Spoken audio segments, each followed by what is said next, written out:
Namaste, welcome to tummy.com, a platform for yoga teachers and teachers in training. So I hope you're following our videos because the motive behind such videos is to try to explain you why each pose is included in a sequence and how to build sequences with understanding the rationale behind it. So till now we have spoken about how to build peak pose sequences, chair yoga sequences, along with many mantra recitals. So now yoga is a very vast subject and we shall be talking about another form of yoga that is called gentle yoga. Before we go into discussing our sequence today, which is gentle hatha yoga flow for better nervous system, and we have used the tummy.com sequence builder to do so.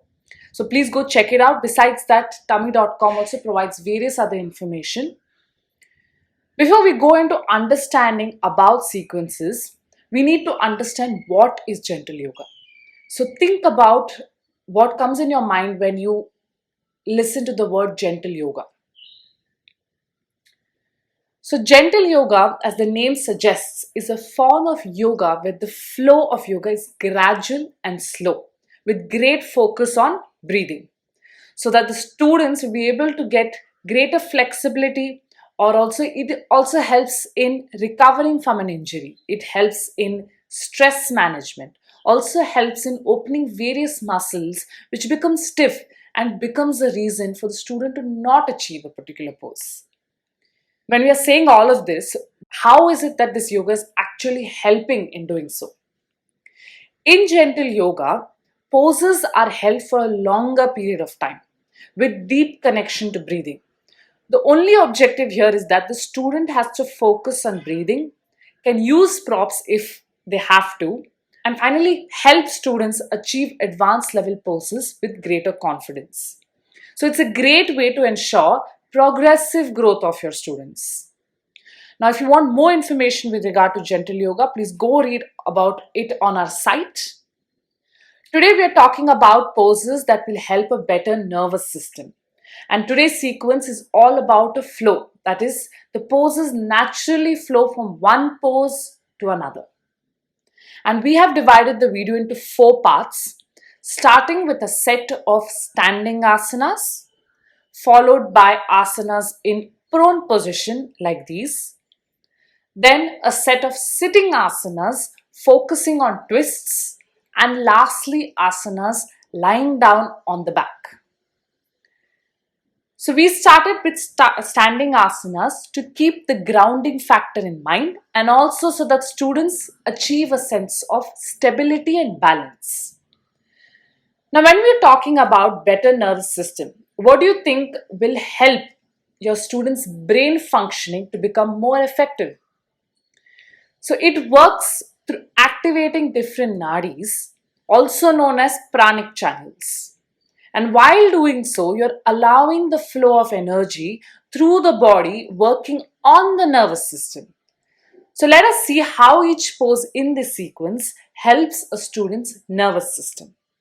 Starting with Vajrasana Namaste arms, where the student rests the base on the heels and balances on the toes with knees resting on the ground and arms in Namaste. So what is happening actually while doing this pose? The Vajra Nadi, which is at the Mooladhara Chakra at the base, is activated. That works on the digestive system and also activates the nervous system. The prana can flow easily through the body. Then, from Vajrasana, the student stands up, extends the arms at shoulder level and remains in Uttanasana variation. This entire flow is done keeping in mind the inhalation and exhalation. This pose actually works on the lower back, shoulders, deep stretch in hamstrings and the abdomen. It also increases the blood circulation to the upper body. Now, how is it that this blood circulation is benefiting the nervous system? So, when there is blood flowing to the upper body, the nerves in the spine get activated, which helps in soothing the nervous system. And this is how all poses, which works on the spine and also increases the blood circulation to the upper body, helps the nervous system. The pose is then released. The student stands up and enters into Tadasana, which is a transition pose in the sequence. It helps the student to connect their mind to their breath. So this pose is basically about internal connection of mind, body, breath. From Tadasana, one enters into Virabhadrasana too. Here keep in mind on how you enter the pose because the inhale and exhale system has to be maintained. Virabhadrasana, besides working on the hips, core, knees, it's all about body alignment. It's about awareness towards breath and how the body is reacting when one holds the pose for a longer period of time. So, when the student is introspecting so much while performing the particular pose, the concentration of a student increases, and this is related to the nervous system of the student. This is how this pose works on activating the nerves of the student. So it's an indirect benefit of doing such a pose. From Virabhadrasana 2, the student enters into Utkata Konasana or goddess pose variation. This pose works on the hips, ankles, knees, and pelvic region. It's about body stability as the body weight has to be balanced between the hips, and to do so, the focus goes towards breathing, thus boosting the nervous system. It's also a great stress reliever as the stress accumulated in the hips, psoas muscles or the PSOS muscles and glutes are relieved when this pose is maintained for a longer period. Another benefit of this pose is that it activates chakras, that is the Mooladhara chakra, Swadhisthana chakra, and Manipura chakra, which helps in free flow of prana from the base of the spine to the crown of the head, which is strengthening the nervous system. So you see how one pose is working on strengthening the brain, mind, and activating the nerves in so many different ways. Then from goddess pose, the student comes back to Tadasana, enters into Garudasana, keeping the inhale and exhalation in mind. So when we say inhale and exhale system, what we are trying to say is that every pose has a rhythm of inhalation and exhalation. That is, you have to inhale, do a part of the pose, exhale, do another part of the pose, and finally achieve the pose. See, physically this pose works on arms, shoulders, hamstrings, calf muscles. It opens the joints, works on the core. But we need to understand how is it helping the nervous system of a student. Garudasana works on balance, creates stability in a person.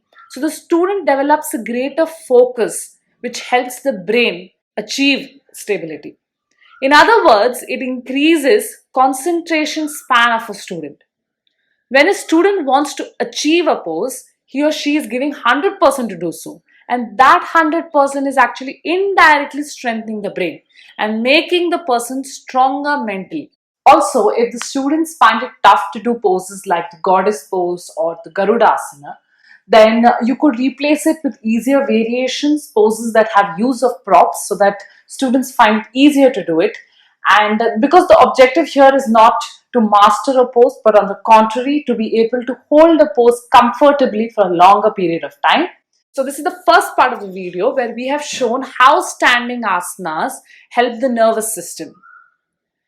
One important point is that this sequence is a flow. So though we have different parts of the video, we have to still keep flow in mind when practicing the sequence. So before you go to the next part, a small suggestion would be write down all the points we are saying with regard to how each pose is helping a student's nervous system. So later when you're conducting classes or when you're building sequences, it will come handy. You can click on the screen for the next part of the video, and thank you very much.